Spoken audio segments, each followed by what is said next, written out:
Hi everyone, my name is Sophia, and today I'll be talking about the main struggles that teenagers face, especially in today's society. To start off, I would like to talk about my own experience I had last year. So, last year I really struggled with my life and what to do with it. Not in a suicidal way yet, but I was at a very low point of my life. Like I mentioned, I struggled, especially mentally. And I, for example, had friends or I knew people who were mostly known as popular, among others. Well, their way and their behavior of treating me was very toxic and unhealthy. And I experienced a lot of group pressure. I did really stupid things because of that group pressure, which I would never imagine myself doing again. And looking back, I'm also disappointed, and I see that I'm hurt that I've also been so wrong to myself. Well, because of that group pressure and because of that feeling of inferiority that the others inflicted on me, I, for example, started lying about certain parts of my life to make myself seem more interesting. I started lying about those parts because I thought I was not enough, because I thought that would make me more interesting. And to a certain point, that became a habit and that kind of became impulsive. And the worst thing was that I hurt people without even realizing that. Also, another thing which was really bad for me is that I thought that for being popular or getting everyone's attention would make me happy and would make me the person I want to be, and that would fill that dark hole in myself that I was trying to fill. That for being popular, I would have to cut things off, like people who genuinely cared about me, like my real friends or my family. I never spent time with them anymore, and I've barely been home. Instead, I was going out with the people I called my friends, and I was spending my time enjoying life. At least that's what I thought I was doing. Now, before you get confused, I'm not saying that going out with your friends or having fun is wrong. I'm stating the fact that you should be careful who you spend your time with and who you consider as your friends. I'm a very social person and I love doing things with my friends, but I just had to learn the difference between these two types of people. And I didn't see and realize any of that, and it was like I was blind to the truth, and like I was trapping myself into that hole even further. I lied to myself, and I was empty inside. I tried to not let anyone notice it, and it was so disappointing to see that I had failed in so many ways and that I thought that this would make everything better. So before I move on, I would like to talk about why us humans being, why we even feel such an urge to be accepted or to fit in.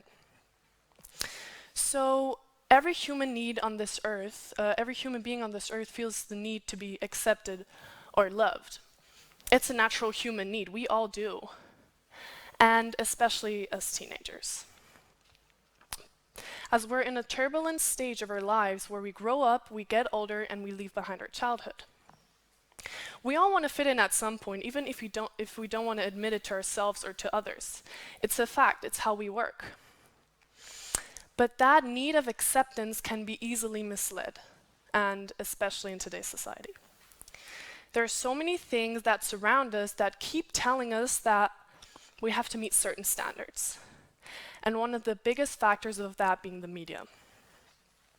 It keeps, for example, as girls, it keeps telling us that in order to be pretty, we have to buy that new makeup product, or we have to have a slim, flawless body and clear skin to be beautiful. It tells guys that in order to be masculine, they have to be ripped, bulky, and strong, and they can't cry over certain things because they're boys. But for us girls, it's okay because we're seen as sensitive and fragile anyway. These lies have been set into our minds and we keep believing them because that's what we've been told by society. But you see, at the end of the day, the terms to, for example, describe someone's body are all just adjectives. You can describe someone as skinny, you can describe someone as mid-sized, you can describe someone as big, but fact is that in society these aren't adjectives anymore. These are categories. Categories whether you will be treated with respect and seen as valuable, which is utterly insane because these standards aren't even to the slightest bit realistic. The pictures and the posts you see on social media of female models and male models are not all but to 81% edited. And why? Well, because they're trying to meet these standards themselves. So you see, no one is perfect and meets these standards. We all have our flaws, and that's okay. In fact, it's beautiful because that's what makes us human. And as cliche as it sounds, it's true. We're good the way we are, and we don't have to change anything about us to be accepted and loved. And because of that feeling of acceptance and love that we need, so many teenagers today have that lack of self-worth. And this is also a part of my life where I got so misled last year. So another topic I want to talk about, and this is really interesting, is why people even judge or hate on you in the first place. Why they always have something negative to say about you, or why they bring you down. The first thing we need to cover is projection. Because let's take an example. Let's say you're an Instagram influencer and you keep getting rude comments on your posts. I don't know, people say something like you're such a chat, or you're so embarrassing, or you have a big nose. I don't know, whatever. But genuinely think about this. Why are people even leaving all these comments? Out of the billions of things they could focus on, let's take the big nose guy. Why did he leave a comment about a big nose? Well, it's simple, really. Because he is probably insecure about his own big nose. So that's what he's focusing on in life. That's his insecurity. That's his obsession. So everything he sees on the media or every person he meets in life, he starts comparing his nose sizes. And as weird as it sounds, it's true. And he doesn't even realize it because that's how his brain works, because he's so obsessed about his insecurity. So if somebody actually came up to you and said rude things, you would take these things as insults and they would offend you. Just know that that is not true, because people just dump all their worries and insecurities onto everyone else to make themselves feel better. Because what people judge you for is what they actually judge themselves for.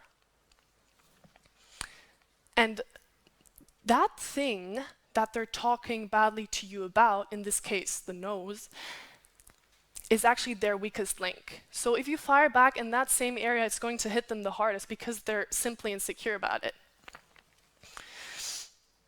Because people who are in pain make other people in pain. It's literally like a virus. Because have you seen a confident person walking around and making other people feel bad?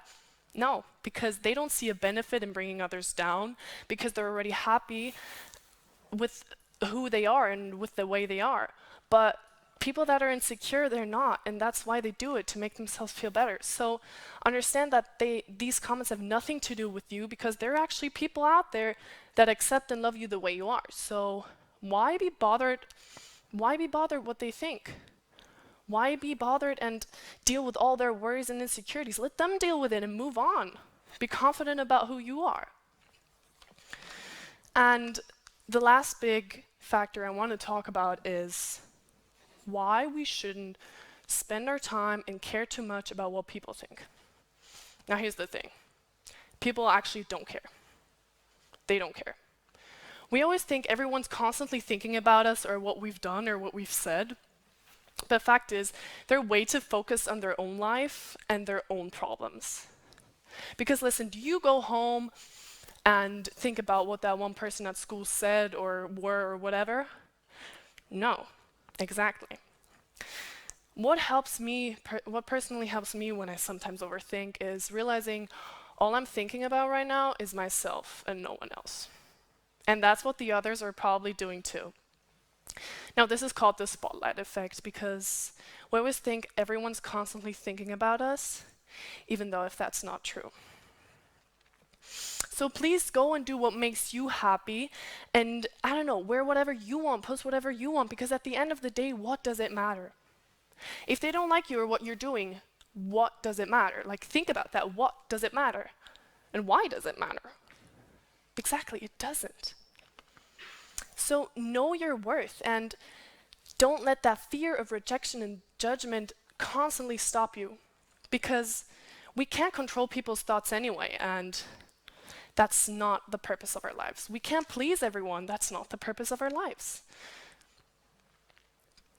So know your worth and don't let that fear stop you, because at the end of the day, it would be a shame looking back onto your life and realizing you've constantly been held back by that fear of rejection, judgment, hate, and again, the fear of not being enough and not being able to fit in.